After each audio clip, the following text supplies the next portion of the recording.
Welcome to Game Name Here. Hopefully you've already had a chance to enjoy the offbeat perspective and new game mechanic of Portal. To listen to a commentary node, put your crosshair over the floating commentary symbol and press your use key. To stop a commentary node, put your crosshair over the rotating node and press the use key again. Some commentary nodes may take control of the game in order to show something to you. In these cases, simply press your use key again to stop the commentary. Please let me know what you think after you've had a chance to play, as we think we are just at the beginning of taking advantage of this type of gameplay. I can be reached at gaben@valvesoftware.com. Thanks, and have fun.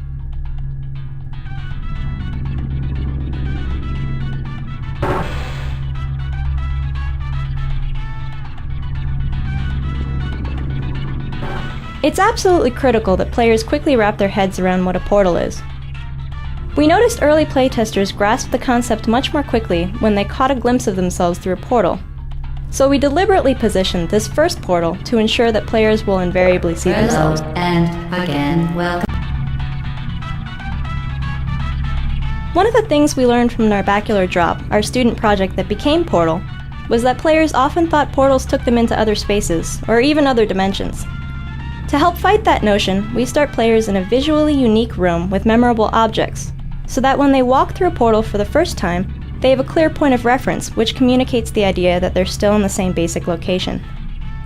For instance, the radio, which is playing an instrumental version of Still Alive, helps as well by providing some audio continuity.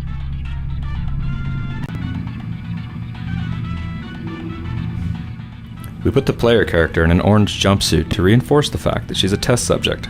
Visually, the warmer colors helped her pop out against the colder tones of her environment.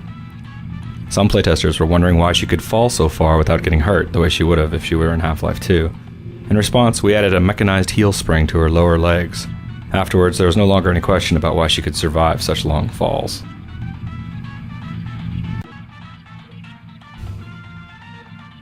These frosted glass observation rooms make the player feel as if they're being watched at all times, while keeping the identity of these watchers a mystery. The rooms serve a practical purpose as well, since we often use them as convenient and logical light sources for the test chamber.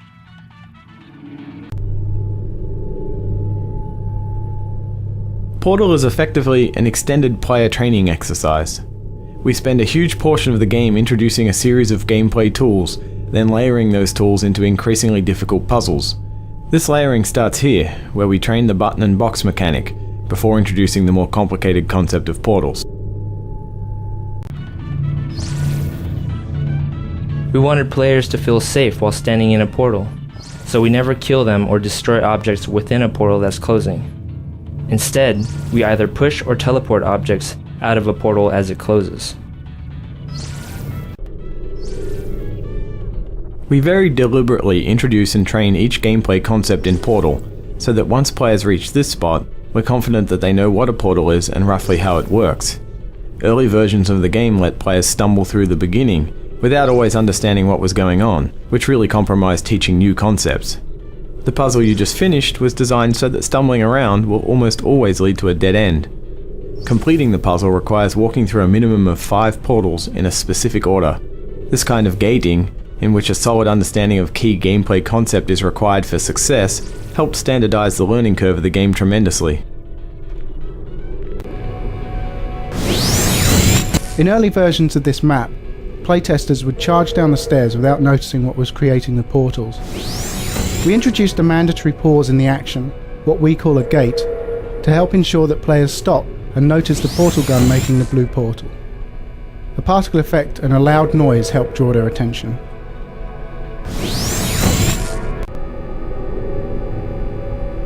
This room was designed to make players understand that entrance and exit portals aren't tied to the color of the portal.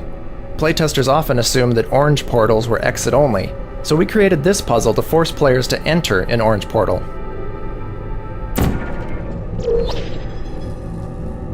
When rendering the player's view through a portal, we must render a separate image using a virtual camera which looks out of the opposite portal.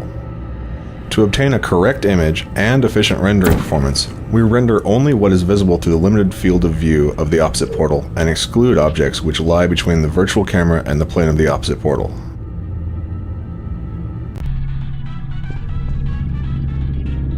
The combination of portal-destroying fields, which we call fizzlers, and the elevators serve a dual purpose. They provide a clearly identifiable endpoint for each test chamber, while also addressing the more practical problem of how to keep players from portaling across level loads. We eventually integrated the fizzlers into several of our puzzle designs. For training purposes, there's generally just one correct solution to these early puzzles. The original version of this room didn't have the glass barrier. Playtesters would often stand on the button to open the door and then shoot a blue portal through the opening, bypassing the box entirely. Since this puzzle was meant to illustrate the relationship between boxes and buttons, that solution, while clever, was a failure. So we added the glass barrier to prevent it. Later in the game, however, the puzzles become more open-ended.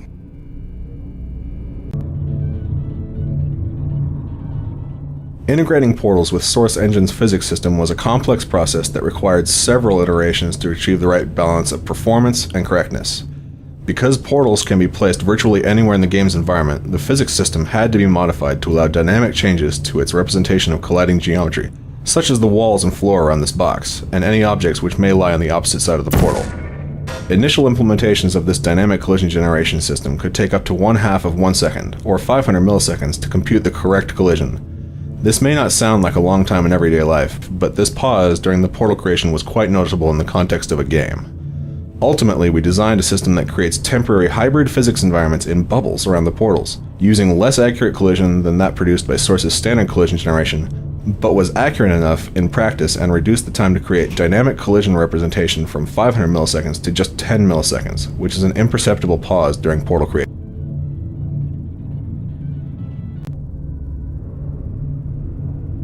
Early versions of Portal featured more detailed, cluttered environments, much like Half-Life 2.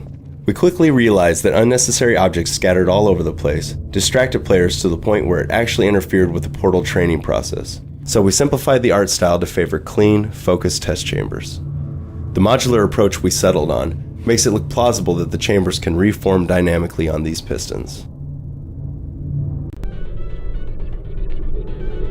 To make puzzles deeper than just teleporting to the exit, we had to include surfaces that won't hold a portal, which are formally introduced here. We experimented with several surface designs before we settled on this one, whose visual noise and reflectivity make it easy to identify at a distance.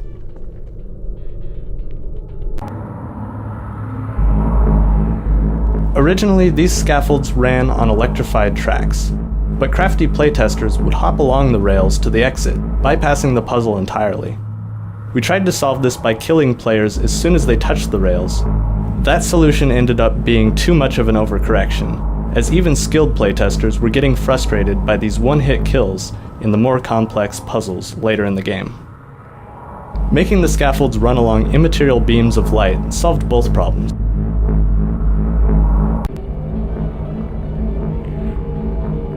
Even though layering player training was a design goal from the start, we still ended up introducing some concepts too quickly.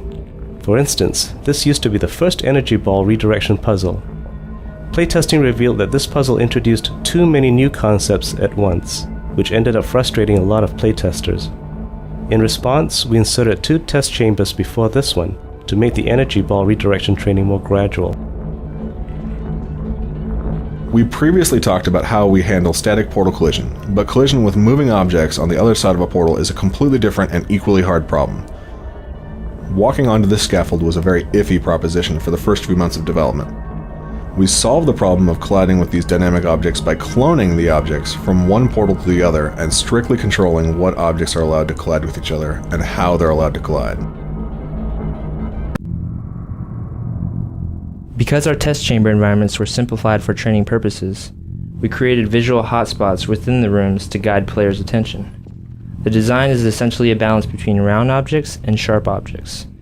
The sharp objects representing background elements, and the round objects, such as doors and movable props, comprising our points of visual interest. For the first few months of development, we rendered the views through portals to 2 off-screen textures. This approach was easy to implement and was compatible with a wide range of graphics hardware.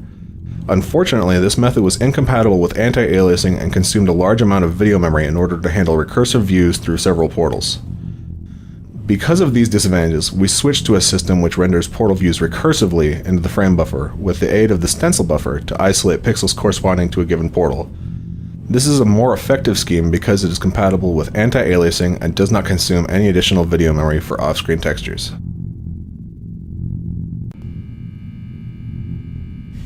Portal momentum ended up being the hardest concept to convey. For this series of puzzles, which went through more design iterations than virtually any other part of the game, we introduced the idea of redirecting your momentum using portals, slowly, step by step. We even have the AI voice pretty explicitly explain the elements of the puzzle, something we avoided throughout most of the rest of the game.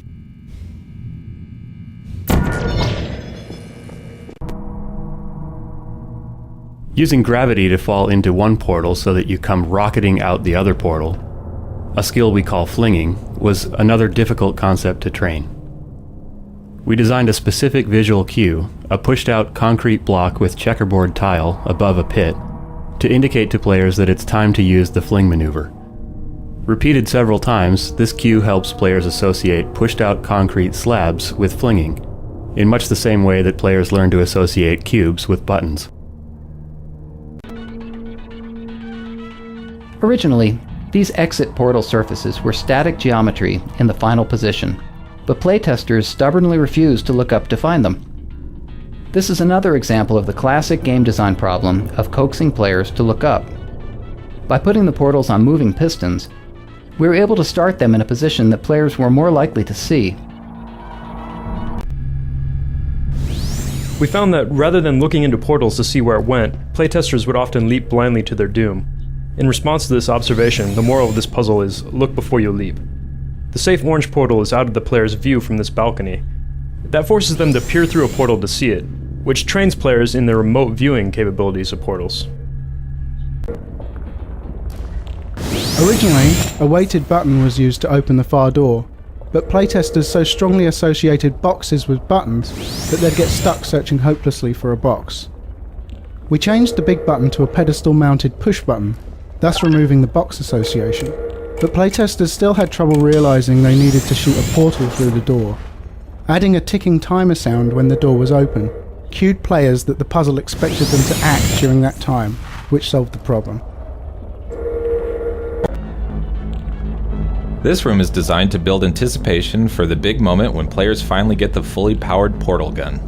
The puzzle path brings you in a circle around the device, so that it's virtually always in sight, right up until you grab it. Player training doesn't always stick, especially after the introduction of a big new concept. For instance, after they had acquired the fully powered portal device, playtesters often forgot about the fling maneuver. Since it's such an important skill, this puzzle is designed to reintroduce the idea of flinging. When we moved from largely placeholder art to our final visual design, this was the first level to get a facelift. We chose this map because it had many of our gameplay elements integrated into a relatively small space. The test chamber art direction was designed to make everything appear purposefully placed. The simple design helps focus players on the puzzles. It also provides a nice contrast to the later, much less sterile behind-the-scenes environments, which contributes to a clear sense of progression. This is the first map in which we experimented with solving the puzzle in as few portal placements as possible. We tried to fit that concept into the story mode, but were never quite able to sell it. Instead of abandoning the idea altogether, we added the concept to a series of post-game challenge maps.